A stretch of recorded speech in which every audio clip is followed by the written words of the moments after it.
ቁርባን ስናስብ ስጋውን ደሙን ስናስብ በዚህ ስንቀርብ መጸለይ ካለቡን ነገሮች አንዱ ጌታ ሆይ በተለይም ከሰባቱ ምስጢራተ ቤተክርስቲያን መካከል ቅዱስ ቁርባን ስጋውን ደሙን የምናከብርበት ምስጢር ተብሎ የተገለጸው የምስጢራት ሁሉ ምስጢር ወይም ዘውድ ተብሎ ነው የሚገለጸው። እንጀራውንም አንስቶ እንካችሁ ብሉ ይህ ስጋዬ ነው። አማናዊ ስጋ ነው፣ መታሰቢያ አይደለም፣ አማናዊ ስጋዬ ነው። ስለሆነም የዛሬው ርዕሳችን ምንድነው ስጋው ደሙ መቀበል ያስቸገረን? ምንድነው ተግዳሮት የሆነብን? መፍትሄዎቻቸውስ በምንድነው የምናገኛቸው? እሱን ለማየት ነው ምነው። በምድር ላይ ደግሞ ትልቁ መድኃኒታችን የፈጠረን አምላካችን ኢየሱስ ክርስቶስ ነው። ስጋውን ቆርሶ ደሙን አፍስሶ ይሰጠን።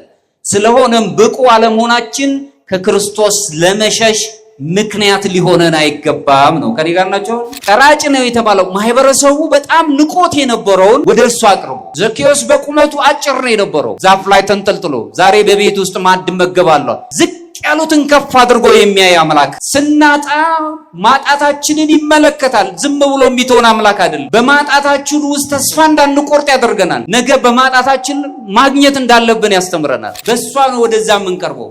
በንስሐ መልኩ ወደ ቅዱስ ስጋና ደሙ መቅረብ የምንችልበትን ይነግረናል።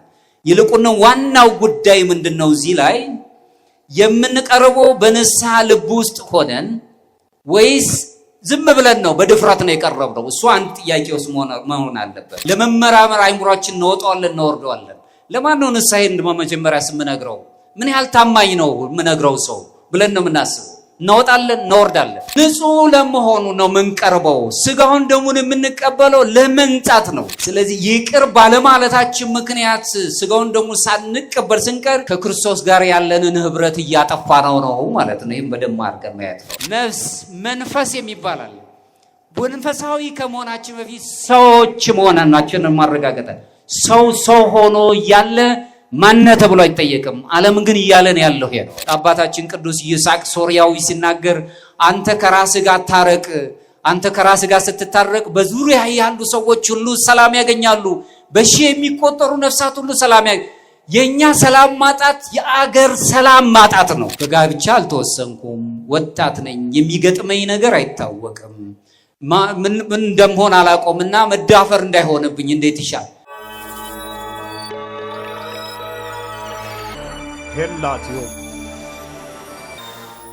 ስጋዬን የሚበላ ደሜንም የሚጠጣ የዘላለም ሕይወት አለው፣ እኔም በመጨረሻው ቀን አስነሳዋለሁ።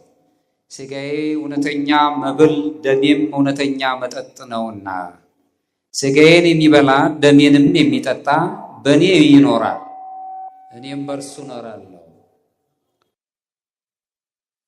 ሕያው አብ አባቴ እንደላከኝ እኔም ከአብ የተነሳ ሕያው እንደምሆን እንዲሁ የሚበላኝ ደግሞ ከኔ የተነሳ ሕያው ይሆናል። ከሰማይ የወረደ እንጀራ ይህ ነው። አባቶቻችሁ በልተው እንደሞቱት አይደለም።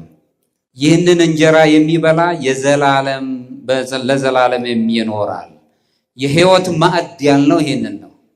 ይህንን እንጀራ የሚበላ ደሙንም የሚጠጣ የዘላለም ሕይወት አለው። ዘላለማውያን እንድንሆን የተፈጠርነው። ስለዚህ ከዚህ የተነሳ ወደ ሕይወት ማዕድ የተጠራንበትን ጥሪ ከዮሐንስ ወንጌል ምዕራፍ 6 ላይ እንማራለን። ቅዱስ ቁርባን ስንል ቁርባን ተብሎ የሚጠራውን እንግዲህ ስጋውን ደሙን የምንቀበልበት በቤተ ክርስቲያን ስርዓት ውስጥ ማዕከላዊ ስፍራ ይዞ ነው የሚገኘው። በተለይም ከሰባቱ ምስጢራተ ቤተ ክርስቲያን መካከል ቅዱስ ቁርባን ስጋውን ደሙን የምናከብርበት ምስጢር ተብሎ የተገለጸው የምስጢራት ሁሉ ምስጢር ወይም ዘውድ ተብሎ ነው የሚገለጸው። የሁሉ የምስጢራት ሁሉ ዘውድ ተብሎ ነው የሚገለጽ።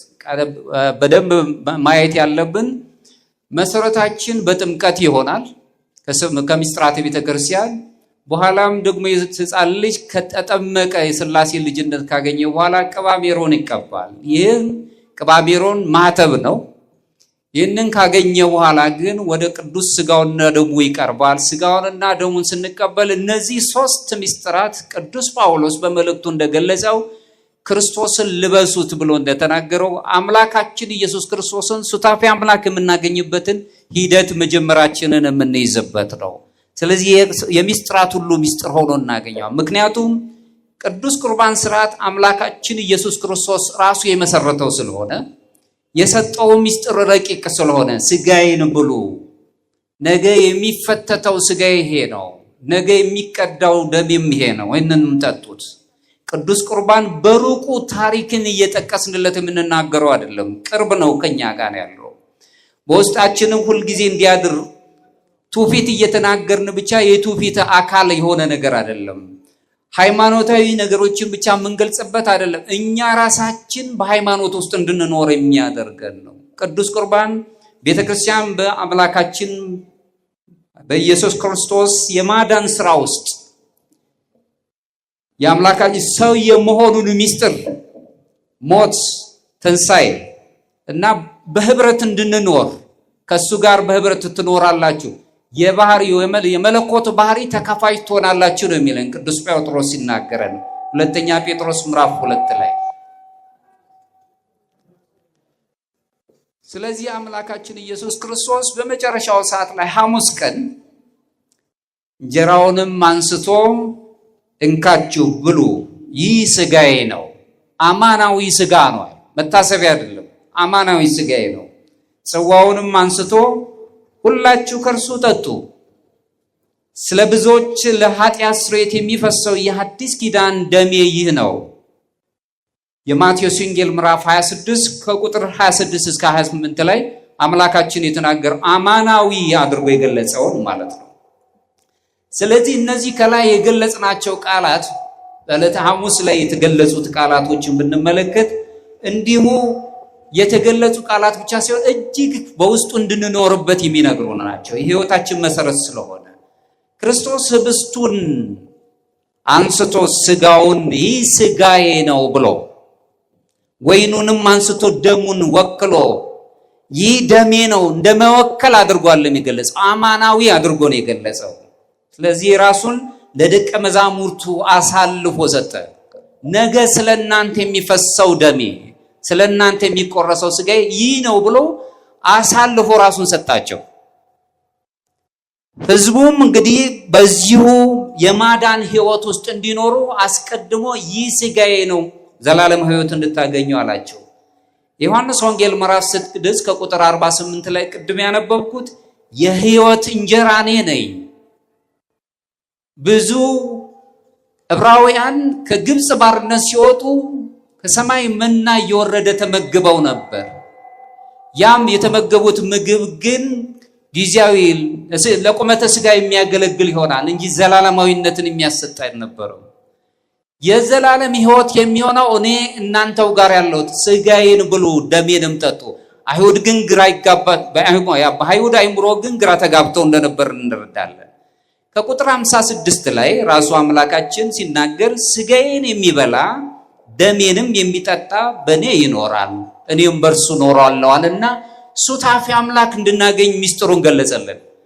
በሱ እኖራለሁ እሱም ደግሞ በእኔ ይኖራል አለ። ስጋውን ደግሞ ስንቀበል ከኛ ጋር አምላካችን ይኖራል፣ እኛም ከሱ ጋር እንኖራለን። እሱን የምናስብበት ስለሆነ ሆኖም አንድ በጣም አስፈላጊ የሆኑ የእረኝነት ጥያቄዎች እዚህ ውስጥ ይነሳሉ። ቅዱስ ቁርባን ዋናው ዓላማ ከራሱ ከአምላካችን ከኢየሱስ ክርስቶስ ጋር በህብረት እንድንኖር ነው። እሱን መስለን እንድንኖር ነው።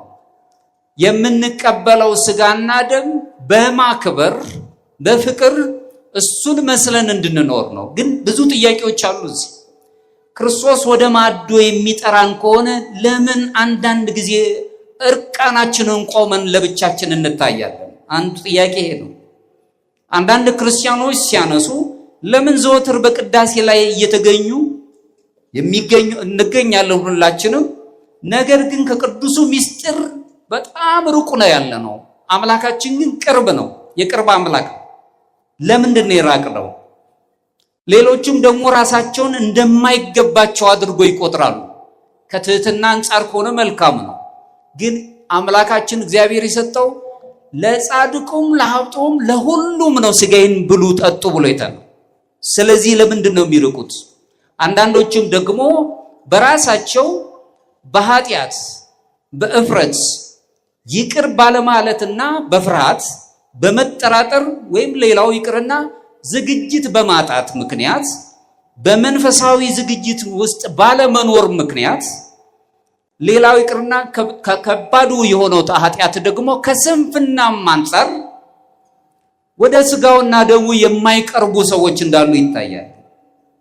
ወይም በሌላም ቋንቋ ወደ ክርስቶስ ከመቅረባቸው በፊት ፍጹም የሆነውን ነገር ከራሳቸው ያስባሉ። ምን አድርገን ነው ወደሱ ምን ቀርበው ይላሉ። አንዳንድ ጊዜ አብዞ ትሕትና የሚሉት አለ ሊቃውን ሲናገር። በየትኛው ቦታ የት ጋር ነው ማቅረብ ያለብን? እነዚህን የመሳሰሉ በሰዎች ውስጥ የሚመላለሱ የስሜት ቋንቋዎች ስላሉ ከስጋው ደሙ እንድንርቅ የሚያደርጉ ነገሮች ይፈጠራሉ። አንድ በአንድ ለማየት እንሞክራለን። እነዚህ ጥያቄዎች መሰረታዊ ጥያቄዎች ናቸው። ዝም ብለን የምንተዋቸው ጥያቄዎች አይደሉም።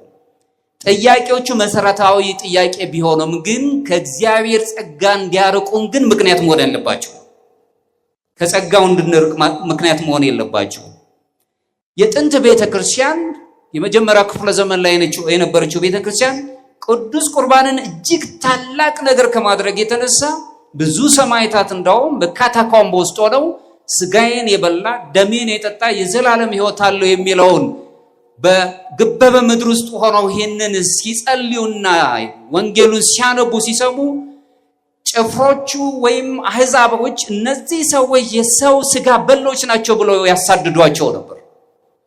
እንደሱ ግን የሚናገሩት የአምላክን ስጋና ደም ነው፣ የክርስቶስን ስጋና ደም ነው።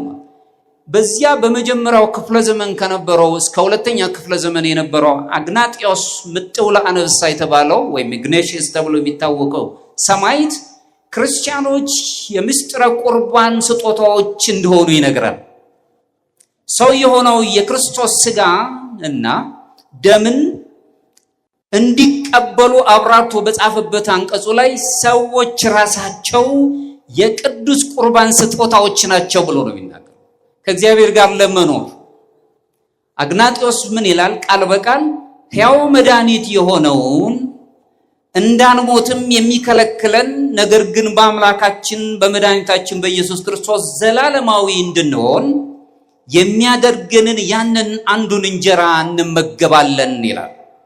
አግናጢዮስ ለኤፌሶን ሰዎች በጻፈው መልእክቱ ላይ ይህንን የምናገኘው ፍጹም እንድንሆን አንዱን እንጀራ እንመገባለን። አንድ የበልተነው ሕይወት የሚሰጠን ዘላለማዊ ሕይወት የምናገኝበት።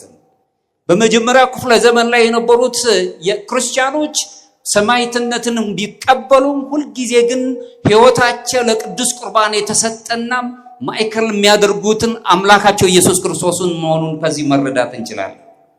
ቅዱስ አግናጢዮስ ዘአንጾኪያው ማለት ነው በዚህ ሰዓት የነበረው ስለ ቅዱስ ቁርባን ከሞት የሚጠብቅ ዘላለማዊ ማዕድና ሕይወት መሆኑን ይነግረናል። ለዚህም ነው ዘላለማዊ መድኃኒት በማለት የሚገልጸው። ቃል በቃል የሚያስረዳን እሱ ነው። ዘላለማዊ የሆነ መድኃኒት ነው። ለቁስለ ስጋችንም ለቁስለ ነፍሳችንም መድኃኒት የሚሆን ልዩ መድኃኒታችን ከምስጢራት ሁሉ ምስጢር ተብሎ የሚታወቀው የምስጢራት ዘውድ ተብሎ የሚታወቀው ቅዱስ ቁርባን ስጋውና ደሙ የአምላካችን የኢየሱስ ክርስቶስ ስጋውና ደሙ። ሌላው ቅዱስ ኤሬኔስ የተባለው ታላቅ አባት ሲናገር ምን ይላል? ቅዱስ ቁርባንን በቀጥታ ነው የሚለው ከሰው ልጆች ትንሣኤ ጋር የተያያዘ ነው የሚለው።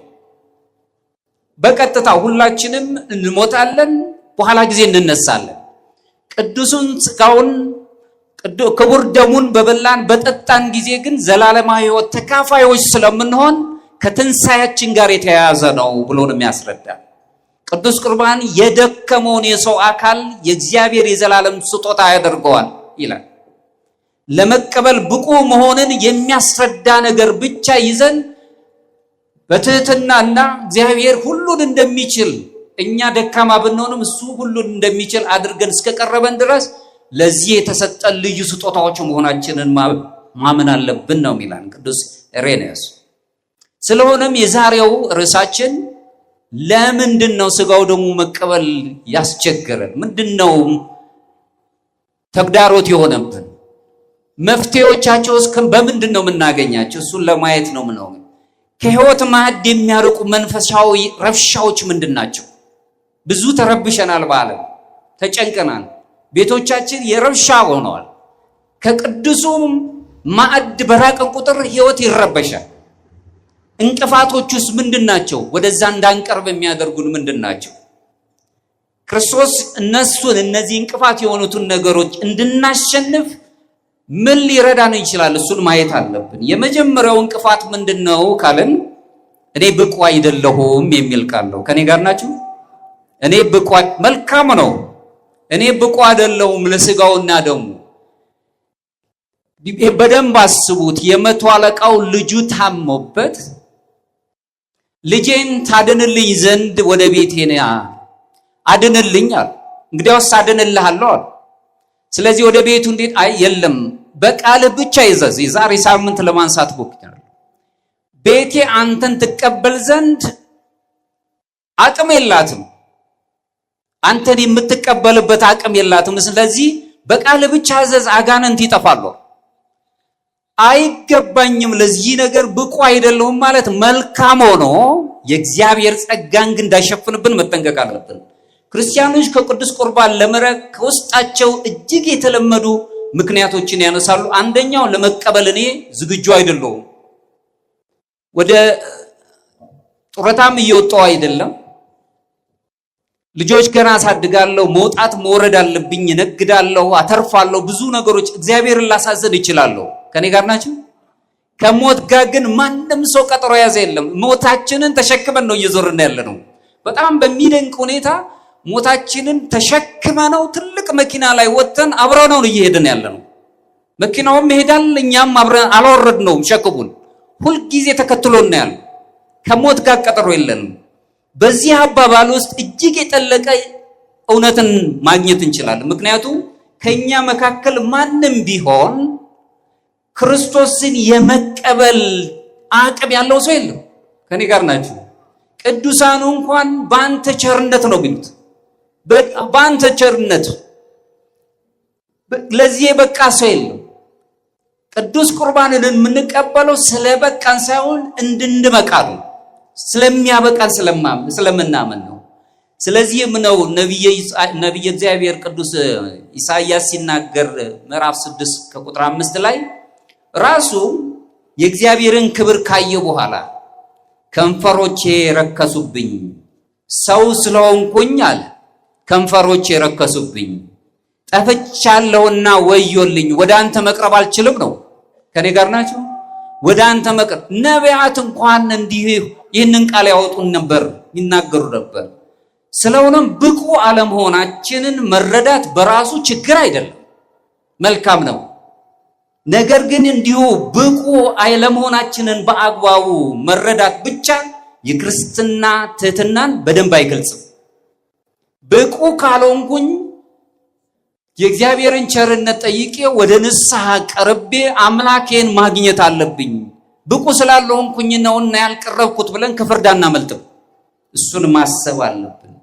ችግሩ ግን የሚጀምረው አሁን ይሄ ብቁ አይደለሁም የሚለው ችግሩ የሚጀምረው እኔ ብቁ አይደለሁም የሚለው ከዛ እውነት አይደለም ይሩ። ከዛ በኋላ የሚከተለው ግን ስለዚህ ከክርስቶስ መራቅ አለብኝ የሚል ሽኩታ ረብሻ ይፈጠርብናል። ከሱ መራቅ አለብን። ምክንያቱም ሁልጊዜ ቃለ እግዚአብሔር የሚሰማው ወንጌሉም መምህራኑ የሚያስተምሩት ቤተክርስቲያንም ዶሏ ስጋውን ደሙን ተቀበሉ፣ የእግዚአብሔር ልጆች ዘላለማዊ ሕይወት አገኙ፣ ወደ የዘላለም ማዕዱ ወደ እውነተኛው ማዕድ ቅረቡ ነው የምትለው። ሁልጊዜ ያንን መስማት በጣም እየከበደን ይወጣ ከክርስቶስ መራቅ እንጀምራለን። ትልቁ ነገር ነው። ድምዳሜው ግን የወንጌል ድምዳሜ ግን ይሄንን አይነግረንም። የወንጌል ድምዳሜ የሚነግረን ወንጌል የሚያስተምረው ትክክለኛውን የሆነው ነገር ከክርስቶስ መራቅ ሳይሆን በተቃራኒው ሰው ሐኪም ስለሚያስፈልገው እኔ ደዌ ስላለብኝ ሐኪም ያስፈልገኛል። ለዚህ ነው ቅዱስ ዮሐንስ አፈወርቅ ሲናገር ቤተክርስቲያን ቤተ ሕሙማን ወይም የሕክምና ቦታ ናት፣ ሆስፒታል ናት እንጂ የአደባባይ የፍርድ ቤት አይደለችም። ሐኪሙም መድኃኒት ዓለም ክርስቶስ ነው ብሎ ነው የሚነግረው።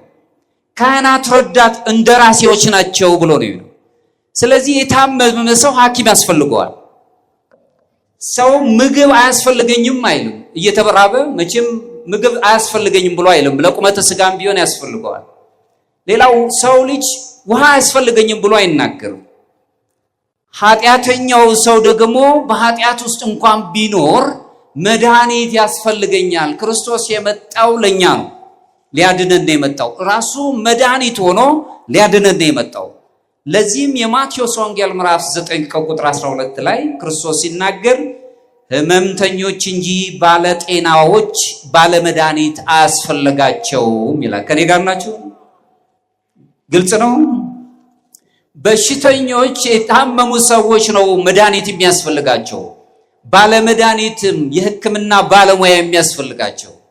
ስለዚህ ስለታመምን ከታመምንበት ነፃ እንድንሆንና ይሄ የስጋው ወይም የህሊና ደዌያችን በህሊና ያለው ደዌ የስነ ልቦና ህመማችን እንዲርቀን እሱ ራሱ አስተዋጽኦ አለው ለነፍስ ህመም። ወደ ነፍስ ህመም ውስጥ እንዳያደርሰን መድኃኒት ያስፈልገናል። በምድር ላይ ደግሞ ትልቁ መድኃኒታችን የፈጠረን አምላካችን ኢየሱስ ክርስቶስ ነው። ስጋውን ቆርሶ ደሙን አፍስሶ ይሰጠን። ስለሆነም ብቁ አለመሆናችን ከክርስቶስ ለመሸሽ ምክንያት ሊሆነን አይገባም ነው። ከኔ ጋር ናቸው? ብቁ አይደለውም። እድሜ አይወስነውም። ህፃናት ብቻ ተቀብለውት፣ አረጋውያን ብቻ ተቀብለውት፣ ካህናት ብቻ ተቀብለውት የሚሄዱት ማዕድ አይደለም። ይሄ ቅዱስ ማዕድ ነው። ሁላችን እንድንመገበው ህይወት እንድናገኝበት የተሰጠን ማዕድ ነው። ስንካፈል ስጋውን ደሙን ስንቀበል ከሱ ጋር በዘላለም እንኖራለን። ሱታፊ አምላክ የሚባለውን መንገድ ይዘን እንሄዳለን። ቴዎሲስ የምንለው ማለት ነው። እሱን እንድናገኝ ይረዳናል። ምክንያት ያነሳነው ነገር ምክንያት ሊሆን አይገባም። ይልቁንም በታላቅ ትህትና ወደ እሱ የምንቀርብበት ምክንያት ሊሆነን አይገባኝም። ነገር ግን ሁሉን በሚችል አምላክ እቀርባለሁ። ከኔ ጋር ናችሁ? መፍትሄውን ማግኘት የምንችልባቸው ነገሮች እንድንሄድ። ለዚህ ቅዱስ ቄርሎስ ዘኢየሩሳሌም የተባለው ታላቅ አባት ደግሞ የቁርባን ምስጢር በስሜቶቻችን ብቻ ከመመዘን ይልቅ ይላል በክርስቶስ ቃል መሰረት መወሰት አለበት ይላል። የእግዚአብሔር ቃል የሚነግረን ሁላችን በምድር ላይ በደለን፣ ያልበደለ የለም። በሱ ኃይል ስልጣን ግን ሁላችን ደግሞ በበረከት እናገኛለን። አማኙ ወይም ምእመኑ ወደ ምስጢሩ በእምነት በፍርሃትና በአክብሮት መቅረብ የሚችል ከሆነ የእግዚአብሔር የቅዱስ ምስጢር ተብሎ የታወቀው የምስጢራት ሁሉ ዘውድ ተብሎ የተገለጸው ቅዱስ ቁርባን ወደ እሱ ፊት እንዲቀርብ የእግዚአብሔር ጸጋ ይረዳዋል በማለት ነው ቅዱስ ቄርሎስ ዘኢየሩሳሌም የሚያስረዳል። ቄርሎስ መልሶ ቃል በቃል ሲናገር ምን ይላል? በዚህ ትምህርተ ክርስቶስን ባስተማረበት አንቀጹ ላይ ምን ይላል? እርሱ ራሱ ስለ እንጀራው ይህ ሥጋዬ ነው ብሎ፣ እሱ ማን ነው? አቤት አምላካችን ኢየሱስ ክርስቶስ። ቄርሎስ ሲያስረዳ እሱ ራሱ አምላካችን ኢየሱስ ክርስቶስ እንጀራው ይህ ሥጋዬ ነው ብሎ እንደተናገረ ካወጀ በኋላ ከእንግዲህ ወዲህ ሊጠራጠር የሚደፍር ማን ነው? ማን ነው የሚጠራጠረው? ሥጋዬ ነው ብሉ አለ። በነፃ ሰጠን ያለ ዋጋ። እኛ ፈልገነው ሳይሆን እሱ ፈልጎን፣ እኛ ወደነው ሳይሆን እሱ ወዶን በነፃ ሰጠን። ብሉ ጠጡ አለ። ብዙ ወጪ የምታወጡባቸው ነገሮች በዓለም ላይ አሉ። ለጊዜው ወጪ ካወጣችሁ በኋላ ለጥቂት ሰዓት የሥጋ እርካታ ይሰማችሁ ይሆናል። ካወጣችሁት በላይ ለምንድን ነው ያወጣሁት ብላችሁ እስክታስቡ ድረስ በምንበላው፣ በምንጠጣው፣ በምንለብሰው ነገር ለጥቂት እንደሰት ይሆናል። ከጥቂት ጊዜ በኋላ ግን በጣም እርካታው ይጠፋል። የእግዚአብሔርን ቃል ተቀብለን ስጋውን ደሙን ስንቀበል ግን ሁልጊዜ ዘላለማዊ እንድንሆን ነው የሚያደርግ። ስለዚህ ማን ነው የሚደፍረው አለና ቅዱስ ቄርሎስ መልሶ ደግሞስ እርሱ አረጋግጦ ይህ ደሜ ነው ካለ በኋላ ደሙ አይደለም የሚለው ማን ነው ብሎ ይናገር። ከኔ ጋር ናችሁ? ማን ነው? ያንን የመናገር አቅም ያለው ሰው አለ። ስጋውን ደሙን አለመቀበል ራሱ አሁን ወደ ክደት ውስጥ እየወሰደን ነው የሚሄደው። ስጋውን ደሙን ስንቀበል ህይወት እያገኘ ማክበርም ጥሩ ነው። እያከበርን መፍራት ጥሩ ነው፣ መልካም ነው። ግን አይ ስለማይገባኝ የሚገባቸው ሰዎች ብቻ ማን ነው የሚገባው? ሁሉም ሰው የማይገባው ከሆነ ማን ነው የሚገባው? ክርስቶስ ለዓለም ሁሉ ነው ደሙን ያፈሰሰው ስጋውንም የቆረሰው። እሱንም እናይበት ነው። ስለዚህ በዚህ ውስጥ ሳለን በትህትና በተስፋ መቁረጥ መካከል ያሉትን ልዩነቶች ማወቅ አለብን። ትሁት መሆንና ተስፋ መቁረጥ መካከል እኔ አይገባኝም ብለን ካለን ሙሉ በሙሉ ከደመደም ተስፋ እየቆረጥን ነው። ትህትናውን ገንዘብ አድርገን ግን በትህትና ውስጥ የሚገለጸውን የእግዚአብሔርን ቸርነት የምንናፍቅ ከሆነ እሱን ለይተን ማወቅ አለብን። ትህትናንና በተስፋ መቁረጥ መካከል ያለውን ልዩነት በጥንቃቄ መለየት አለብን። በመጀመሪያ ትህትና እንዲህ ይለናል፣ ጌታ ሆይ እኔ ብቁ አይደለሁም፣ ነገር ግን ምሕረትህ ያስፈልገኛል። ከኔ ጋር ናችሁ? እኔ ብቁ አይደለሁም ስጋውን ደሙን ለመቀበል፣ ነገር ግን ጌታ ሆይ ምሕረትህ ያስፈልገኛል። አለማመኔን እርዳው። ይሄንን የእምነት ጸጸት እንኳን ቢኖር እሱን ደግፍልኝ። ማድረግ የሚችል አምላክ ነው፣ አድርጓል። ቅዱስ መጽሐፍ የሚነግረን ይሄን ነው። ትህትና ይሄን ሲነግረን መልካም በሆነ ገጹ ተስፋ መቁረጥ ግን እንዲህ ይለናል፣ ጌታ ሆይ እኔ ብቁ አይደለሁም፣ ስለዚህ ወደ አንተ ለመምጣት የሚያስችለኝ ነገር የለም፣ በሩቁ ነኝ። ከኔ ጋር ናችሁ? ሁለቱ ልዩነት አላቸው፣ ተስፋ መቁረጥና ትህትና። ራሱን በደንብ መያዝ አለብን። ትህትና በዚሁ ወደ ክርስቶስ ይመለከታል። ምክንያቱም ትህትናን የተማለው ከአምላካችን ከኢየሱስ ክርስቶስ ነው፣ ከሰዎች አይደል። ራሱ ዝቅ ብሎ ቀራጩን ቀጥቃጩን ማቴዎስን ና ወደኔ ና ትሎኒ ከኔ ተከተለኝ ብሎ ወሰደው። አሳ አጥማጆቹን የነበሩትን ደቀ መዛሙርትን ከአሳ ማጥመድ ኑ አላቸው። ኑ ትሉኒ ድህርዬ አሳ ከማጥመድ ደቂቃ አዳምን እንደ አሳ ታጠምዳላችሁ በመረብ ወንጌል አላቸው። ይህንንም አልጫውን አጥም በወንጌል ታጣፍጣላችሁ፣ ተከተሉኝ አላቸው። ብዙ ጊዜ የደከሙትን ቀራጭ ነው የተባለው ማህበረሰቡ በጣም ንቆት የነበረውን ወደ እርሱ አቅርቦ፣ ዘኬዎስ በቁመቱ አጭር ነው የነበረው ዛፍ ላይ ተንጠልጥሎ ዛሬ በቤት ውስጥ ማዕድ መገባለሁ። ዝቅ ያሉትን ከፍ አድርጎ የሚያይ አምላክ ስናጣ ማጣታችንን ይመለከታል። ዝም ብሎ የሚተውን አምላክ አይደለም። በማጣታችን ውስጥ ተስፋ እንዳንቆርጥ ያደርገናል። ነገ በማጣታችን ማግኘት እንዳለብን ያስተምረናል። ያቺ ሴት በጣም ዘመኗን ሙሉ ኃጢአት ስትሰራ የነበረችውን መልካም የሆነውን ሽቱ ያርከፈከፈችለት በራሱ ላይ አይሁዳውያን ሐዋርያት ጠቅላላ እንኳን ማን መሆኗን ቢያውቁ ኖሮ ያሏት፣ እሷ ግን መልካም ነገር አደረገች። በእንባዋም አጠበችኝ፣ በፀጉሯም አበሰችኝ፣ መልካም ሽቱንም በፀጉሬ ላይ አርከፈከፈች። ቤቱ የጠራው ስምዖን የተባለው ሰው አንተ እንኳን ለእግሬ ውሃ አላቀረብክልኝም አለ። ከኔ ጋር ናችሁ? ዝቅ ስንል የሚፈልገን አምላክ። ስለዚህ ትህትናን ከአምላክ ነው ያገኘ ነው። ለዚህ ነው ደጋግሜ የምላችሁ ሊቃውንት ሲናገሩ የበላይን ማክበር ትክክል ነው፣ አቻን ማክበር ተገቢ ነው፣ ዝቅ ያለን ሰው ግን ማገልገል አምላክነት ነው የሚሉት። ከኔ ጋር ናችሁ? ዝቅ ብለን ሰዎችንንም ዝቅ ያሉ የሚመስሉን ከፍታ ያላቸው ያነሱ የሚመስሉ ትልልቅ ቦታ አላቸው፣ በውስጣቸው ትልልቅ ነገሮች ያሏቸው ብዙ ወገኖች አሉ። ትህትናንና ተስፋ መቁረጥን በደንብ መለየት አለብን። ትሁት ስንሆን ወደ እግዚአብሔር ወደ ክርስቶስ ወደ ቃሉ እንመለከታለን። ተስፋ ስንቆርጥ ግን ወደ ራሳችን ውስጥ ነው የምናየው። በቃ አለቀልኝ ነው የምንለው። ከኔ ጋር ናችሁ? ጨርሻለሁ። የታመመውም ጊዜ ተቆርጦለታል ሲለው ያችን ጊዜ ነው የሚቆርጠው። ሳይሞት ሞቱን ይጀምረዋል። የተሰጠ 6 ወር ነው። ገና ያን ዘመን ሳይጀምር ሞቱን ያፋጥናል። እግዚአብሔር ዘመናችንን አስቡት እንግዲህ መቼ እንደሚመጣ ሞት በዚህ ጊዜ ነው የሚመጣው። ጊዜያችን ተቆጥሮልን ቢሆን በስቃይ እናልቅ ነበረ። ለዛ ለመፍጠን ስንል እሱን አላል ተስፋ አትቁረጡ ነው። ወደ ራሳችን እንድንመለክ ውስጣችን ያ ማለት በአሉታዊ መልኩ ነው፣ በአዎንታዊ መልኩ አይደለም። ትህትና ምን ይለናል? ኃጢአቴ ታላቅ ነው፣ የእግዚአብሔር ምሕረት ግን ይጠብቀኛል ይላል። ከኔ ጋር ናችሁ? ኃጢአቴ ታላቅ ነው። ሰዎች ራሳቸው እጅ የሚቀስሩበት ኃጢአት ሊሆን ይችላል። እግዚአብሔር ግን ይጠብቀኛል። አንድ ቀን ያነሳኛል፣ ከሰዎች ጋር ያስተካክለኛል። ዛሬ እናንተ ቁጭ ብላችሁ ነጠላ ለብሳችሁ ቅድስት ድንግል ማርያምን ዛሬ ስናመስል እኛ ስንባረክ ነበር። ሱባኤው ውስጥ አይደለ? ልክ ይሄንን የሚናፍቁ ብዙ ወገኖች አሉ። እያዩ የሚያነቡ ለነዚህ የሰጠኸው ለኔ ስጠኝ የሚሉ ብዙ ወገኖች አሉ።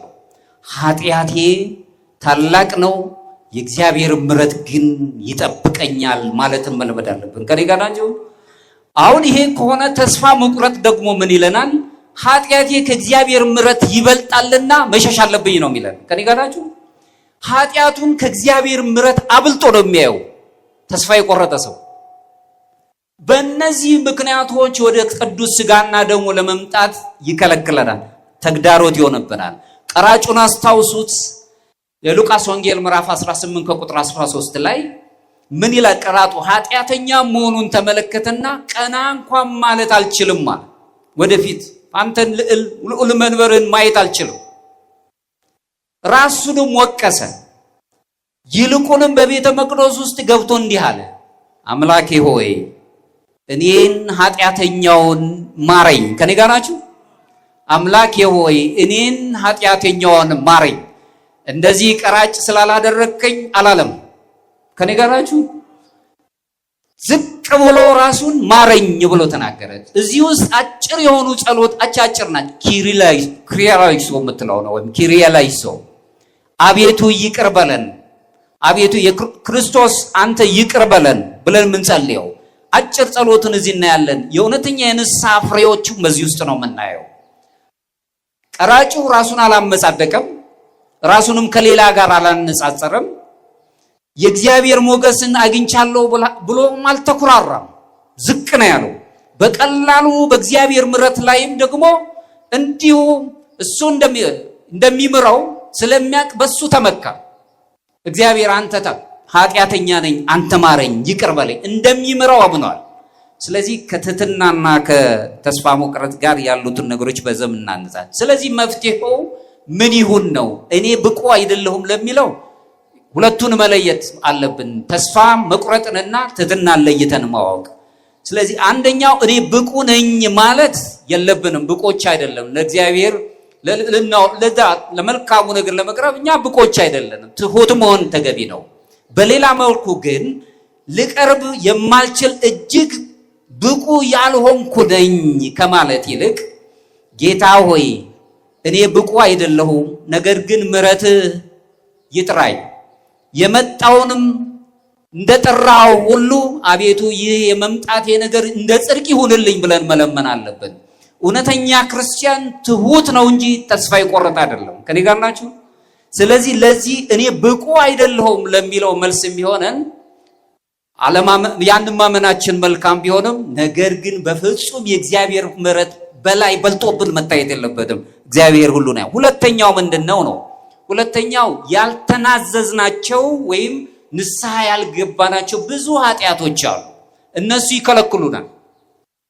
ቅዱስ ጳውሎስ ሲናገር ምን ይላል? አንደኛ ቆሮንቶስ ምዕራፍ 12 ከቁጥር 27 ላይ ስለዚህም ሳይገባው ይህንን እንጀራ የሚበላ ወይም የጌታውን ጽዋ የሚጠጣ ሁሉ የጌታ ሥጋና ደም ዕዳ አለበት ይላል። ከኔ ጋር ናችሁ? ኃጢአት ያለበት ኃጢአትን ይቅር ብሎ መቅረብን አይደለም እየተናገረ ያለው። ኃጢአት ያለበት በዚህ ምክንያት ወደ ኋላ እንቀራለን። ይሄ የሚያመጣው ሌላ ችግርም ስላለ አሁንም አንደኛ ቆሮንቶስ ምዕራፍ 11 ቁጥር 28 ላይ ሐዋርያው ሲናገር ቅዱስ ጳውሎስ ሰው ግን ራሱን ይመርምር፣ እንዲሁም ከእንጀራው ይብላ ከጽዋውም ይጠጣ። ራሱን ይመርምራል እንጂ የማይገባው በዛው ይጥፋል አለም። ከኔ ጋር ናችሁ? ራሳችንን መመርመር ያልተገባኝ ምንድነው? ወደ ንስሐ ቀርቤ ንስሐ ተውበት ጸጋ እምድኅረ ጸጋ ነው የሚለው ቅዱስ ማርሳክ ሲናገር። ንስሐ ማለት በጥምቀት ካገኘናት ልጅነት በኋላ የይቅርታ በር ናት ወይም አረቦን ናት ብሎ ነው የሚያስቀምጠው። በእሷ ነው ወደዛ የምንቀርበው። በንስሐ መልኩ ወደ ቅዱስ ሥጋና ደሙ መቅረብ የምንችልበትን ይነግረናል።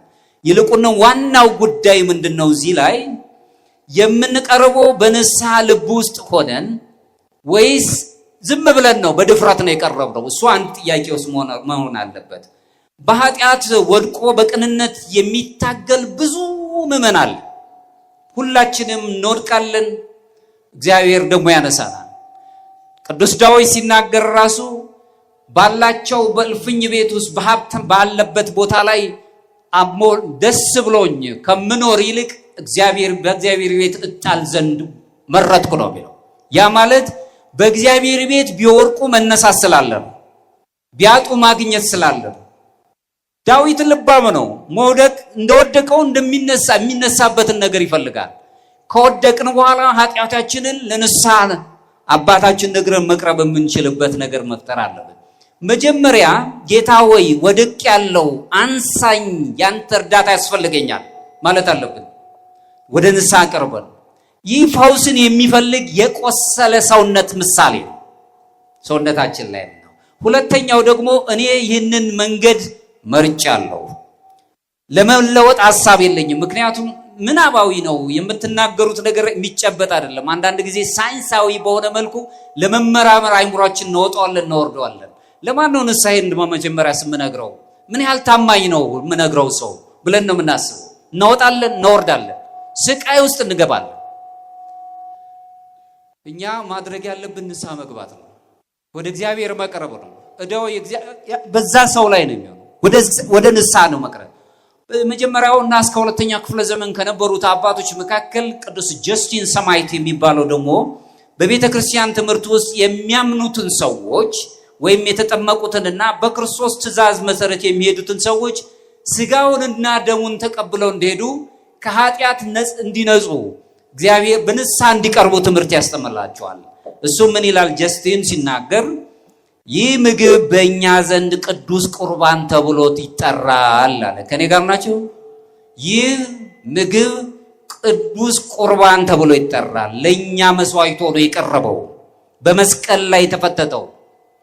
ምክንያቱም እኛ እነዚህን እንደ ተራ እንጀራና እንደ ተራ መጠጥ አንቀበላቸውምና፣ ይልቁንም መድኃኒታችን ኢየሱስ ክርስቶስ ቃል ሰው ሆኖ ስለ ድህነታችን ስጋንና ደምን እንደነበረው ሁሉ እንዲሁ በእርሱ ቃል ጸሎት የተባረከ የእውነት ማዕድ ነውና ሰው የሆነ የዚህን የአምላካችን የኢየሱስ ክርስቶስ ስጋና ደም እንደሆነ አስተምረነዋልና ሁሉም ስጋውን ደሙን ተካፋይ ይሁን እያለ ይነግራል። ከኔ ጋር ናችሁ?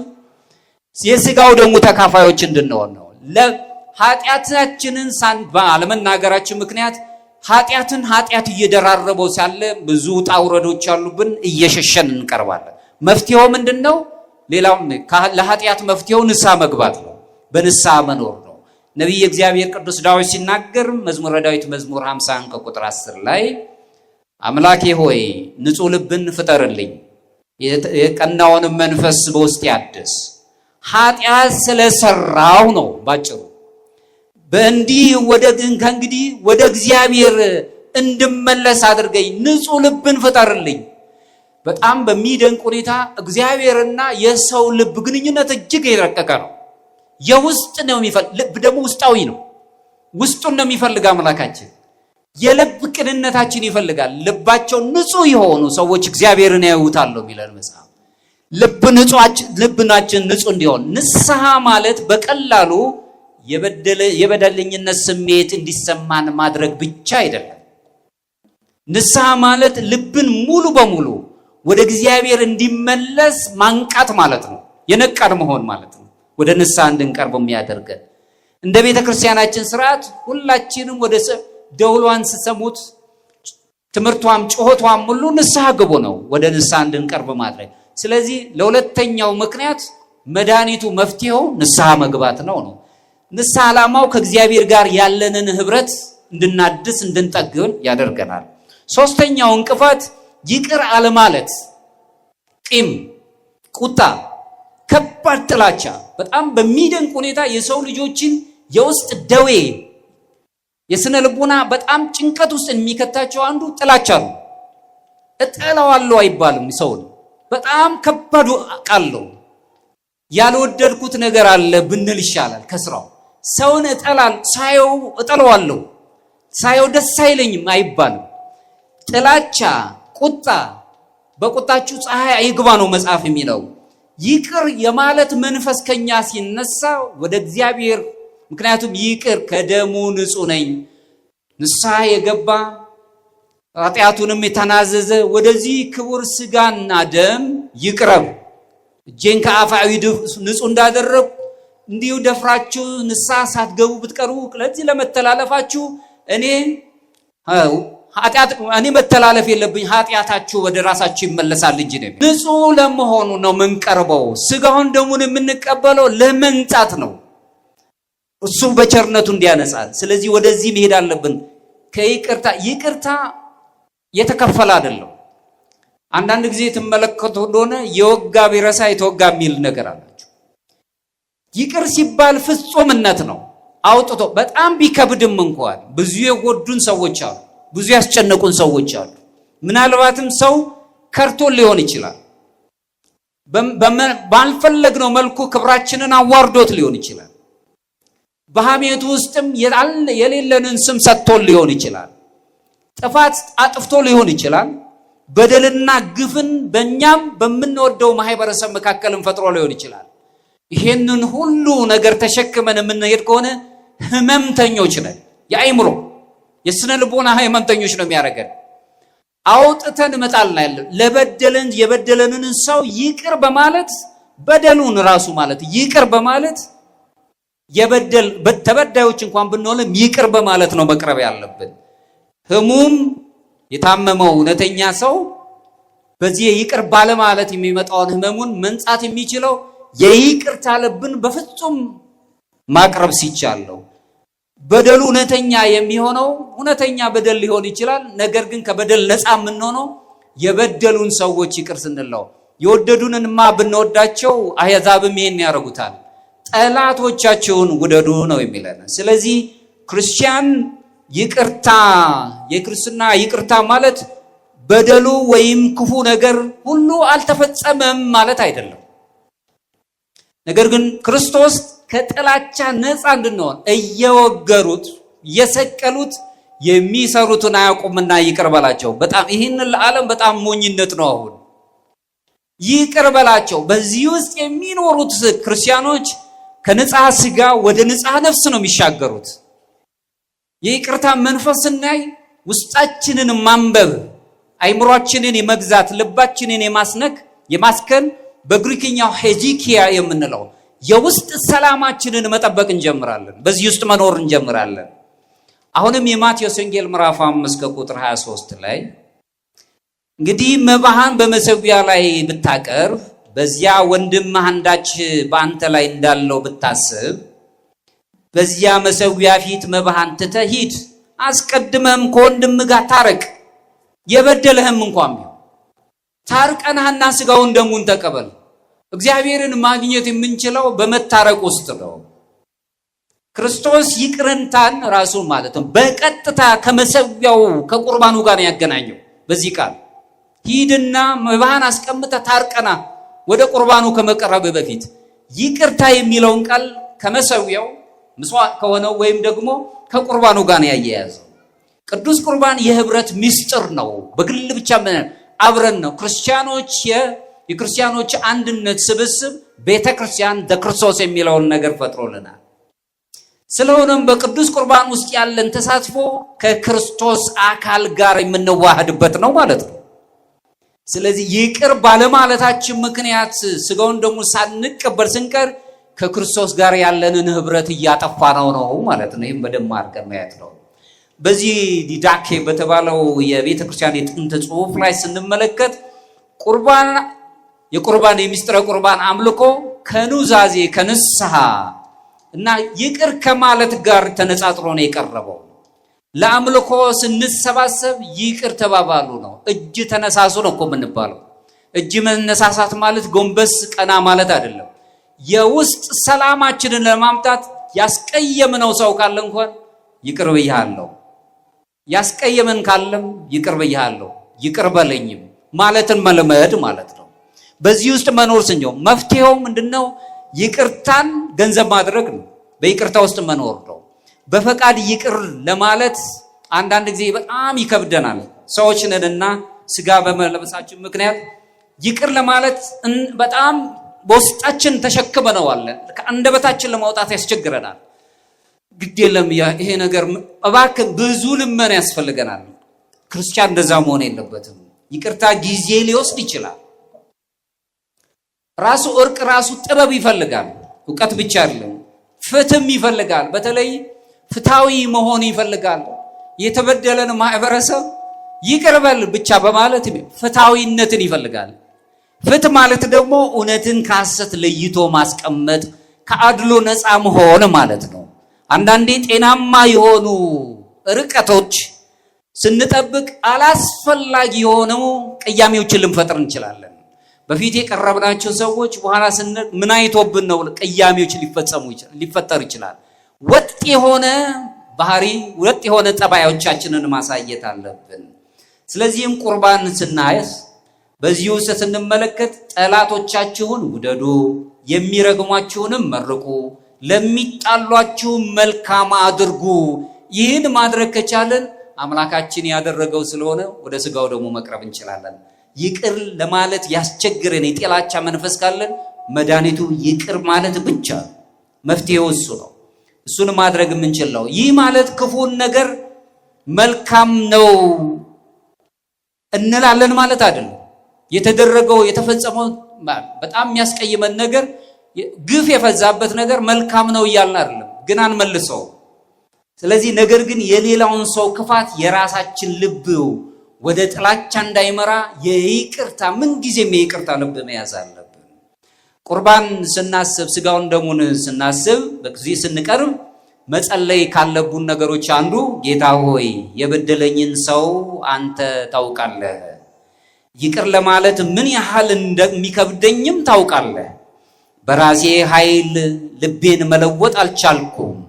ይቅር እንድል ጥላቻንም አንተው አውጥተህ እንድትጥልልኝ በልብ ወይም ለበደሉኝም ሰዎች እንኳን ድነት እንዳደርግ ልቤ እንደጸነነብኝ ታውቃለህ። ስለዚህ ጸጋህን ስጠኝ ማለትን መልመድ አለብን። ከኔ ጋር ናችሁ? ከኔ ጋር ናችሁ? ይሄ ቀላል ነገር በቃ ስጠኝ፣ ኃይሉን ስጠኝ። ስጋዬ ደካማ ነው፣ ልቤን ለማድረግ አስቸግሮታል፣ ግን ጸጋህን ስጠኝ። ይህ ጸሎት በራሱ ወደ ምስጥረ ቁርባን እንድንቀርብ ኃይሉን ይሰጠናል። በህብረቱም እንድንኖር ያደርገናል። ለኛ ብቻ ሳይሆን ይቅር ላለው ሰው እንኳን ራሱ መድኃኒት እየሆነው እንሄዳለን። አራተኛው እንቅፋት የምንለው ወደ ስጋው ደግሞ እንዳንቀርብ ከሚያደርጉን እንቅፋቶች አንዱ ስለ ቅዱስ ሚስጥር እውነታነት መጠራጠር ነው። ይሄ በዓለም ላይ አሁን የሚታይ ነው። ምን ያህል እውነት ነው ብሎ ይጠራጠራል ሰው።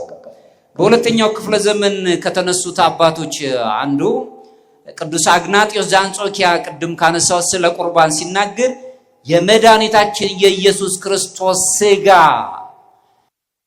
እውነተኛው ማዕድ በማለት ነው የሚገልጸው። እውነተኛ ነው። እሱም መልሶ ምን ይላል? የኢየሱስ ክርስቶስ ስጋ የሆነው የእግዚአብሔር እንጀራን እመኛለሁ ነው የሚለው። ከኔ ጋር ናችሁ? እውነተኛውን እንጀራ እመኛለሁ። እንዴ ሰዎች የጓደኞቻቸውን እንጀራ እኮ ይመኛሉ። እኔ ባገኘሁት ለዛኛው የተሰጠው እንጀራ የሱ እንጀራ ለማንም ሊሆን አይችልም። የእግዚአብሔር እንጀራ ግን ለሁላችንም ነው የተሰጠን። ከኔ ጋር ናችሁ? እሱም በልተን ህይወት የምናገኝበት፣ እሱም ጠጥተን ደሙን ጠጥተን ህይወት የምናገኝበት፣ ማንም የማይከለክለን አድሎ የሌለበት ከዚህ ወገን ነው ከዚህ ወንዝ ነው የተገኘው ይሄን አይነት የቆዳ መልክ አለው የማይባል ማመንና ክርስቲያን መሆን ብቻ ጥያቄ ያለበት ወደ እግዚአብሔር የምንቀርብበት ንስሐ ቀርበን ከቀረብን ለሁላችን የሚሰጥ ለማንም አድሎ መድኃኒት ዓለም ነው የተባለ ክርስቶስ ለዓለም ሁሉ መድኃኒት የሆነ እጁን ዘርግቶ ዓለምን እቅፍ ለማድረግ የተነሳ አምላካችን በመስቀል ላይ ያለ በሱ ቁስልኛ የተፈወሰን አይደለም ላመኑት ላላመኑት ሁሉ መድኃኒት የሆነ ክርስቶስ ለዓለም የሆነ እሱን። ስለዚህ እሱን እመኛለሁ ነው የሚለው አግናጢዮስ ሲናገር። የኢየሱስ ክርስቶስ ስጋ የሆነውን የእግዚአብሔርን እንጀራ እመኛለሁ። በምኞት ብቻ አይደለም፣ ያንን ለማግኘት ህይወት እንዳገኘ ቀደም ብዬ ከዚህ በፊት ነግራቸዋለሁ። አግናጢዮስ ምጥው ለአንበሳ ሕፃን ሆኖ የተባረከ ብለው የቤተ ክርስቲያን ታሪክ ጸሐፊያን ይናገራሉ። በክርስቶስ የተባረከ ከሚባል በአንጾኪያ ውስጥ በነበረበት ሰዓት በጣም ቀና ልብ ያለው ሃይማኖት የሚያስተምር መልካም ሰው ስለነበር በሮም የግዛት ጭፍሮች እጅ ወደቀ። ከአንጾኪያ ወደ ሮም ከወሰዱት በኋላ ይህ የክርስቶስ ሥጋና ደምን የሚመኘው ታላቅ ሰማዕት በሮም የነበሩት ክርስቲያኖች ከሮም ጭፍሮችን መማለጃ ሰጥተው ሊያስለቅቁት በተነሱ ጊዜ ይህንን ሲሰማ ለሮም ክርስቲያኖች ጻፈላቸው። ያለ ጊዜው ምሕረት አታድርጉልኝ አላቸው። ከኔ ጋር ናቸው? አሁን እኔ ስንዴ ነኝ፣ እኔ ራሴ መስዋዕት ነኝ። በአፋናብስት ውስጥ ገብቼ እፈጫለሁ፣ እንደ ስንዴ እፈጫለሁ። የክርስቶስ ምሳሌ ሆናለሁ፣ እሱን እመስላለሁ። ስለዚህ ያለ ጊዜ ምሕረት አታድርጉልኝ። ሞታቸውን በምድር ላይ ያለው ሞታቸው ሰማዕታት ሕይወት ቁርባን አድርገው ነው የሚያቀርቡት፣ ምስክር አድርገው ነው የሚያቀርቡት። ከኔ ጋር ናቸው? ስለዚህ ይህ ታላቅ ሰማዕት የክርስቶስን የእግዚአብሔርን እንጀራ እመኛለሁ እንዳለ የምንመኝ ከሆነ እግዚአብሔር ምኞታችንን ይመልስልናል። እግዚአብሔር ጸጋውን ይስጠን። ይህንን ካለ በኋላ መልሶ ራሱም መጠራጠር እንደሌለብን ካስረዳም በኋላ ሰው በመሆን አለ ክርስቶስ በሚስጥረ ሥጋዌ የተወሰደው የኛ አካል እኛን ነው የሆነው። አምላካችን ቃል የተባለው ቃል አምላካችን ኢየሱስ ክርስቶስ ሥጋን ለበሰ፣ እኛንም ሆነ። እኛ እሱ እንድንመስል ሥጋ ሆነ። በመስቀል ላይ መከራንም ተቀበለ፣ ከሞትም ተነሳ። ለቤተ ክርስቲያን የተሰጠው የቅዱስ ቁርባን አካል እሱ ነው በማለት ይነግረናል። በመስቀል ላይ ተሰቅሎ በመቃብር አድሮ 3 ቀን 3 መዓልት 3 ሌሊት ካደረ በኋላ ተነስቶ ሄደው ያረገው ባስልዮስ የተባለው የቂሳሪያው ታላቅ አባት ያልተዋሃደውን አላሳረገውም ነው የሚለን። ስለዚህ ይህንን ያደረገ አምላካችን ኢየሱስ ክርስቶስ ነው። ሥጋውን ደሙን የምንቀበል የሚያጽናናን የሚያረጋጋን ሰዎች። በጣም የሚገርመው ነገር የእግዚአብሔርን ስም የሚጠራ ይድናል ነው የሚለው። የእግዚአብሔርን ስም የሚጠራ ይድናል።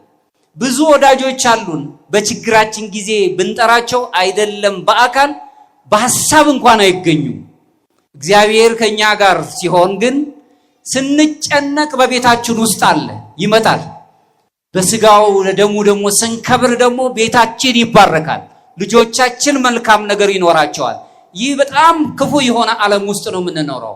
በጣም ቁሳዊ የሆነ ነገር ያለበት ግለኝነት ስሜት ውስጥ ያለ ማይበር ነው። በመጀመሪያው ክፍለ ዘመን የተነበረውም ደግሞ ቅዱስ ጀስቲን ሰማዕት እዚህ ላይ በተመሳሳይ መልኩ ምን ይላል? ክርስቲያን የቁርባን ስጦታ እንደ ተራ እንጀራና እንደ ተራ መጠጥ እንዳያየው ይጠንቀቅ ይላል። እሱም ቅዱስ ቁርባንን በቀጥታ ሰው ከሆነው ከክርስቶስ ጋር የተያያዘ ነውና ይለናል። ቅዱስ ቁርባን ሰው የሆነው አምላካችን ኢየሱስ ክርስቶስ ከሱ ጋር የተያዘውና እንደ ቀላል እንዳያየው ብሎ ነው የሚነግረን። ስለዚህ በጥርጣሬ ውስጥ ያሉ ሰዎች ይህንን መመልከት አለባቸው። አሁንም ቄርሎስ ቅዱስ ቄርሎስ ዘኢየሩሳሌም እዚሁ ላይ ሲናገር ከጸሎቱ ላይ የተነሳበት ክርስቲያኖች የቁርባን እንጀራንና ወይኑን እንደ ተራ ነገሮች ማየት የለባቸውም። ይልቁንም በክርስቶስ ቃል መሰረት በእምነት መቅረብ ይገባቸዋል በማለት በራሱ ለንዑሰ ክርስቲያን በጻፈው ጽሑፉ ላይ ይህንን ያስረዳናል። ለዚህ መፍትሄው ምንድነው ነው? ከኔ ጋር ናቸው? የማነሳቸው ነጥቦች መፍትሄዎች አላቸው። ለዚህ መፍትሄው ስለ ቅዱስ ሚስጥር እውነተኛነት መጠራጠር ለሚለው ነገር የሚስጥረ ቁርባን እምነትን ማደስ ያስፈልገናል። በምን አይነት መልኩ? ቅዱስ ቁርባን በሰብአዊ አይምሮ የሚመረመር ተመርምሮ እንደ ሳይንሳዊ ወይም እንደ ኢምፔሪካል ኤቪደንስ የምንፈልገው አይደለም። ፈልገን የምናገኘው የሰው ልጅ በልቶት ጠጥቶት ሕይወት ሲያገኝ አይተናል፣ እናምናለን። እምነት ምክንያታዊነት እንኳን ቢኖረው ስለተገለጸልን ነው እናምነው። በተፈጥሮ የምናያቸው ነገሮችን ስለገለጸልን ነው የምንቀበለው ነው እንጂ ይሄንን እስቲ ምክንያት ልፍጠርለት ወደ ምክንያታዊነት ላወርደው የምንለው ነገር አለ። እምነት በራሱ ምክንያታዊነት ይኖረዋል፣ ግን ከምክንያት ግን አይጫነውም። እሱን በደንብ ማየት አለብን። ሕዋሳት የሚያዩት እንጀራውን ነው፣ የኛ ሕዋሳት አሁን ምን በለው ነው። እምነት ግን የሚያየው ስጋውን ነው፣ የክርስቶስን ስጋ። ይሄ ነው ሚስጥር የሚያሰኘው።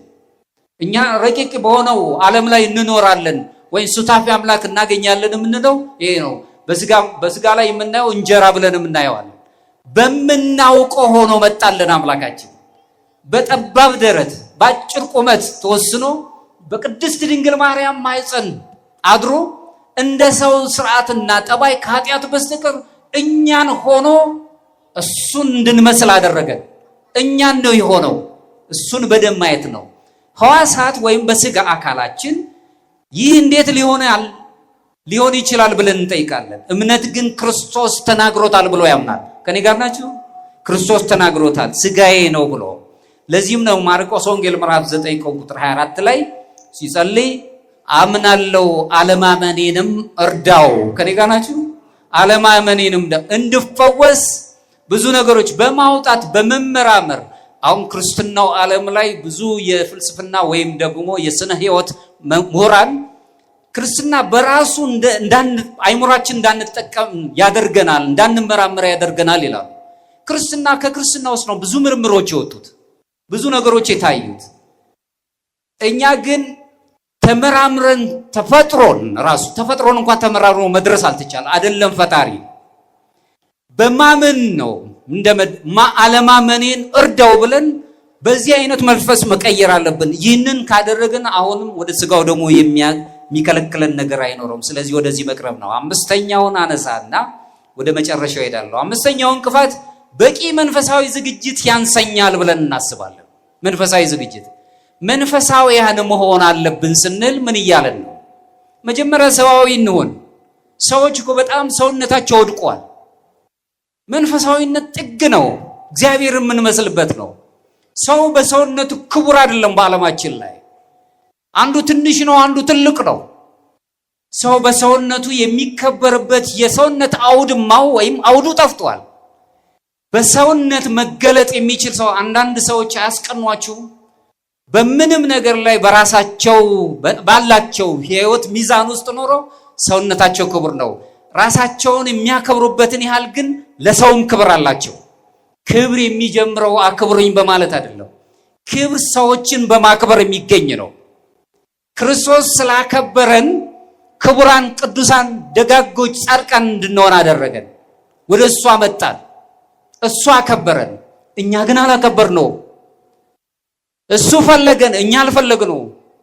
ይህም ሆነ ግን እሱ አልተሆንም። በንስሐ እንድመለስ መንገድ ፈጠረልን። ደጋጎቹን አስቀመጠ። ክብሮሙ ለቅዱሳን የተባሉትን የቅዱሳን ክብራቸው የተባለው አምላካችን ኢየሱስ ክርስቶስ ደጋጎቹን ምሳሌ አድርጎ አቀረበልን። በዚህ ሱባኤ ውስጥ ስንኖር ራሱ አሁን ሱባኤው ያስፈልገው ቀጠና ለመጥራት አይደለም። ቅድስት ድንግል ማርያምን እያሰብን ሐዋርያት የጾሙትን ጾም እያሰብን የነሱ ተጋድሎን እየተመለከትን በረከት ለማግኘት ወደዚያ መንፈስ ለመሄድ እኛ ስጋዊ ክምችቶች አይደለንም። የእግዚአብሔር ሰዎች ክርስቲያኖች ነፍስ የሚባል ማንነት አለን። ነፍስ መንፈስ የሚባል አለ። መንፈሳዊ ከመሆናችን በፊት ሰዎች መሆናችንን ማረጋገጥ። ሰው ሆኖ እያለ ማንነት ተብሎ አይጠየቅም። ዓለም ግን እያለን ያለው ይሄ ነው። የግል ማንነታችን ራሱ ጥያቄ ውስጥ ነው። ራሱ ማንነት የሚባለው ራሱ የቃል አወጣጡ ራሱ ተተርጉሞ ያላለቀ ነው። በፍልስፍናውም ዓለም በስነ ልቦናውም ዓለም ላይ እንበለው አሁን በቅዱስ መጽሐፍ እንኳን የራሳችሁ አይደላችሁም ነው ያለን። በዋጋ የተገዛችሁ የእግዚአብሔር ቤተ መቅደሶች ናቸው። የራስ የሚባል ማንነታችን ራሱ ጥያቄ ውስጥ ነው ያለው። በክርስቶስ ውስጥ ያለ ማንነት ነው ያለን እኛ ማለት ነው። ስለዚህ አይምሯችን የሚጠይቀውን ጥያቄ መጠየቅ መልካም ነው። በዚህ ውስጥ ግን ጥያቄ ውስጥ ጥንታዊ ቤተክርስቲያን የነበረችው እንዲሁ ስርዓት ባለው ክርስቲያናዊ ህይወት ውስጥ ሆነው በቅዱስ ቁርባን ውስጥ ይሳተፉ ዘንድ አምላክ ይፈቅዳል ይላል። ይህንን የሚያስረዳን እሱ ነው። መፍትሄው ምንድነው ካልን በአይምሮ ብቻ የሚደረስበት ነገር በዓለም ላይ የለም። አይምሮ አወቀ ነው፣ ዕውቀት ነው። አይምሮዊ መሆን ማለት አዋቂ መሆን ፍጹምነት አይደለም። ማወቅ፣ መማር፣ መመራመር ጥሩ ሂደት ነው። የሰው ልጆች በተለይ በኦርቶዶክሳዊ መንፈሳዊነት ትምህርት ውስጥ የተቃኘን ስንሆን ከእውቀት በላይ በጥበብ የታሸ ዕውቀት ይዘን መሄድ አለብን። ምክንያቱም እኛ የስጋ ክምችት ብቻ አይደለም። ነፍስ የምትባል የስነ ህይወት ሰዎች ወይም ደግሞ የፍልስፍና ሰዎች ሊደርሱባት የማትችል ረቂቅ ሕያዊት የሆነች አካል አለች። መንፈስ የሚባል ደግሞ ከእግዚአብሔር ጋር የሚያገናኘን እንደውም ቅዱስ መክሲሞስ የተባለውና ጎርጎሪዮስ ፓላማስ የተባለው በሰባተኛው ክፍለ ዘመን የተነሱት አባቶች ሲናገሩ መንፈስ የምትለዋን የነፍስ ውስጣዊ አይን ነው የሚሏት። ነፍሳዊ ውስጣዊ አይናችንን ሳይንስ መርምሮ አይደርሰው። ነገር መለኮት ግን ይሄን ይነግረናል። እግዚአብሔር ይሄ ኦርቶዶክሳዊ መንፈሳዊነት ይሄን ይነግረናል። በምርምር ውስጥ ብቻ በመኖር ጠያቂ መሆን መልካም ነው። የሰው ልጅ አይምሮ የተሰጠው አይምሮ ገዛን መጠየቅ ጥሩ ነው። ጥያቄያችን ግን ገደብ ሊኖረው ይገባል። አይምሮን ብቻ ሳይሆን አይምሮአዊ መሆን ዕውቀት አይምሮአዊ ነው። አይምሮን ነው የሚመግበው። ጥበብና ማስተዋል ግን ለባዊት ናቸው። ልብን ነው የሚመግቡት። ስለዚህ አሻጋሪ የሆነውን ነገር መያዝ አለብን። አይምሮን ስጋን ነፍስን ያዘጋጃል። ከዚሁ ላይ በራሱ በቂ መንፈሳዊ ዝግጅት የለንም ካለን በአይምሮ በስጋችን በአካላችንና በነፍሳችን ዝግጁ የምንሆንበትን ነገር መፈጸም አለብን። በጸሎት ስንዘጋጅ ለምሳሌ ምክንያቱም በጸሎታችን ውስጥ ሳለን ጸሎት ልብን ወደ እግዚአብሔር እንድንመልስ የግድ ያስገድደናል። በጾም እንዘጋጃለን። እንደ ቤተ ክርስቲያን ስርዓት መመሪያ በጾም ስንዘጋጅ ሁልጊዜ ከተወሰነ ሰዓት ብቻ መከልከል አይደለም። ህሊናችን ራሱ ከክፉ ነገር መዘጋጀት አለበት፣ መጾም አለበት። መጽሐፍ ቅዱስን ስናነብ ዝግጁ መሆን አለብን። ህሊናችንን ደግሞ መመርመራል። ምንድነው ቀናችን? እንዴት ነው ያሳለፍነው? የነበረን ቀን ምንድን ነበር? ሱባኤ ነው የነበረው? ቅዳሴ ነበር ያሳለፍ? እንዴት ነው ያሳለፍነው? እሱን ማሰብ አለብን። በንስሐ መዘጋጀት አለብን። የእርቅ ሰዎች የሰላም ሰዎች መሆን አለብን። ሁልጊዜ በተደጋጋሚ ያነሳዋለሁ። አባታችን ቅዱስ ይስሐቅ ሶርያዊ ሲናገር አንተ ከራስህ ጋር ታረቅ፣ አንተ ከራስህ ጋር ስትታረቅ በዙሪያ ያሉ ሰዎች ሁሉ ሰላም ያገኛሉ፣ በሺህ የሚቆጠሩ ነፍሳት ሁሉ ሰላም የኛ ሰላም ማጣት የአገር ሰላም ማጣት ነው። ቤተሰብ ሰላም ያጣል። ብዙ ሰው ሰላሙ ይናጋር። ፊታችን ጥቁር ብሎ ክስም ብሎ ስንበሳጭ የሚያዩት ህፃናት ይረበሻሉ፣ ጎረቤቶቻችን ያዝናሉ። ሰላምን የሚፈልጉ ሰዎች ሰላሙን አጥቷል ምን ሆኖ ነው ይጨነቃሉ። በመካከላችን የራሳችን ሰላም ሲኖር ግን ለሌሎችም ሰላሞች እንሆናለን። በጸጥታና በተረጋጋ መንፈስ መኖር አዋቂ ከመሆን ይልቅ አሁንም ቅዱስ ይስሐቅ እዚህ ላይ የሚያግዘን እሱ ነው። በምድር ላይ ነው የሚለው። በምድር ላይ ሳለ ከመናገር አለመናገር ይሻላል የሚለውን ሲናገር አትናገር አለመናገር ይሻላል አለ። አለመናገር ግን ማለት ወይም ዝም ማለት ግን ሐሳብን አለመግለጽ ማለት ወይም አለማውራት ማለት አይደለም። ዝም ማለት ግን የት ቦታ ማውራትና የት ቦታ ማውራት እንደሌለብህ ማወቅ ነው አለና መልሶ በዓለም ላይ አዋቂ ሆነ ተሰቃይተ ከምትኖር አላዋቂ ሆን አለ። ከኔ ጋር ናችሁ? ምክንያቱም አዋቂ ነኝ ብሎ በመናገር ብዙ ስቃዮች አሉ። አንተ ካወቅካቸው ዕውቀቶች የማታውቃቸው ዕውቀቶች ይበልጣሉና በመታወቀው ዕውቀት ስቃይ ውስጥ ከምትወርቅ አላዋቂ ሆነ አለ። ዕውቀት አይኑርህ ማለት አይደለም። ግን ከኔ ጋር ናችሁ? ዕውቀት ሂደት እንጂ ፍጻሜ ሆኖ አያውቅም። ወደ እግዚአብሔር የሚያቀርብ ማወቅ ያስፈልገናል። ነገር ግን ፍጻሜ የሚሆን ግን በጥበብ መሻገር ስንጀምር ብቁ መሆን አለብን። የመጨረሻው ይሄን ነው። ስለዚህ በዚሁ ሌላው ሐሰተኛ የሆኑ ትህትናዎችን ማራቅ አለብን። ትሁት በምናው ቅድም ተናገረ ነው። ለምሳሌ ያህል እንዲያው አይገባኝም ይያል አንዳንዴ የሐሰት ትህትናዎች አሉ። እነዚህም ደግሞ ምን ይላል መሰላችሁ? ለመቅረብ እጅግ ኃጢአተኛ ነኝ። ነገሩን ስናየው ይሄ ትህትና ይመስላል። ነገር ግን አንዳንዴ ሰዎች በራቁ ቁጥር ለመሆን የሚፈልጉትን ነገር እያጡት ይመጣሉ። እጅግ ከተማረኩበት ነገር የተነሳ ከእግዚአብሔር ማዕድ እየራቁ ይመጣሉ። ትሁት መሆን ጥሩ ነው። እኔ ዝቅ አይገባኝ፣ ይፍቱኝ፣ በሰራሁት ኃጢአት ይፍቱኝ፣ እግዚአብሔር ይፍታ ይላል ካህን። እንደ ምዕራቡ ዓለም እኔ እፈታለሁ አይደለም፣ እግዚአብሔር ከኔ ጋር ናቸው። የሚፈታው ኃጢአት ማስተራውን ስሬት የሚሰጠው ማን ነው? እግዚአብሔር ነው። ካህኑ ድልድይ ነው፣ ወደ እግዚአብሔር የሚያቀርበን ነው። እሱን ማየት የምንችልበት እኔ ብቁ አይደለሁም እግዚአብሔር ግን መሐሪ ነው ማለትን መልመድ አለብን። ሐሰተኛ የሆኑ ትሕትናዎች ግን ምን ይሉናል? ኃጢአት እጅግ ታላቅ በመሆኑ የተነሳ የእግዚአብሔር ምሕረት ሊደርስበት ስለማይችል መጥፋት አለብኝ እንላለን። ከኔ ጋር ናችሁ? እሱ የሚያዋጣ አይደለም ወገኖቼ። ቅዱስ ዮሐንስ አፈወርቅ ክርስቲያኖችን ሲናገር ወደ ቅዱስ ቁርባን ምስጢር በፍርሃትና በአክብሮት እንዲቀርቡ ዘወትር ያሳስባቸው ነበር። እንድንዳፈር አይነግረንም፣ ዝቅ ብለን እንድንቀርብ። ነገር ግን ለሁላችን የተሰጠ ነው መድኃኒት። አይ በጋብቻ አልተወሰንኩም፣ ወጣት ነኝ፣ የሚገጥመኝ ነገር አይታወቅም፣ ምን እንደምሆን አላቆምና መዳፈር እንዳይሆንብኝ እንዴት ይሻል? ከሞት ጋር ቀጠሮ የለንም። ከኔ ጋር ናችሁ? ለወጣት ቆይ ያለው ሕግ የተሰራለት የለም። ሕፃናት ይቅረቡ፣ አረጋውያን ካህናት ይቅረቡ፣ እነሱ ብቻ የሚል ስርዓት አልተሰራም። ማክበር መልካም ነው። በሌሎቹ አብያተ ክርስቲያናት በህት አብያተ ክርስቲያናት ወጣቶቹም ይቆርባሉ። ስለዚህ በእድሜ ከሄድን እነሱም ወጣቶች ናቸው። ከኔ ጋር ናቸው? ይህንን ወስነን የማገባው ካህን ማን ነው? ማገባው ወደፊት የሚያገባው ሰው ወይም ማገባት ሴት ይህንን ስርዓት እንድፈጽም ባትፈቅድልኝስ? ባይፈቅድልኝ? እንዲህ አይነት ስርዓቶች ናቸው አሁን ብዙ ነገሮቻችን እያጠፉብን የመጡት። ከጊዜ ጋር ቀጠሮ የለንም። ዛሬ ነው ጊዜያችን።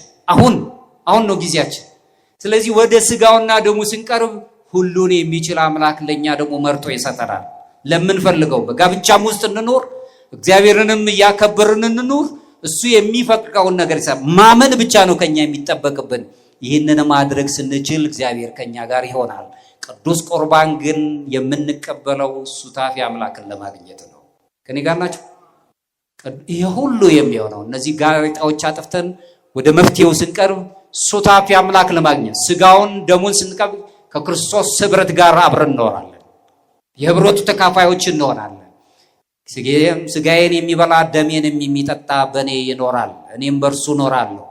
እሱ በእኛ ይኖራል፣ እኛ በእሱ እንኖራለን። ዮሐንስ ወንጌል ምዕራፍ 6 ከቁጥር 56 በእሱ ለመኖር ነው ስጋው የምንቀበለው።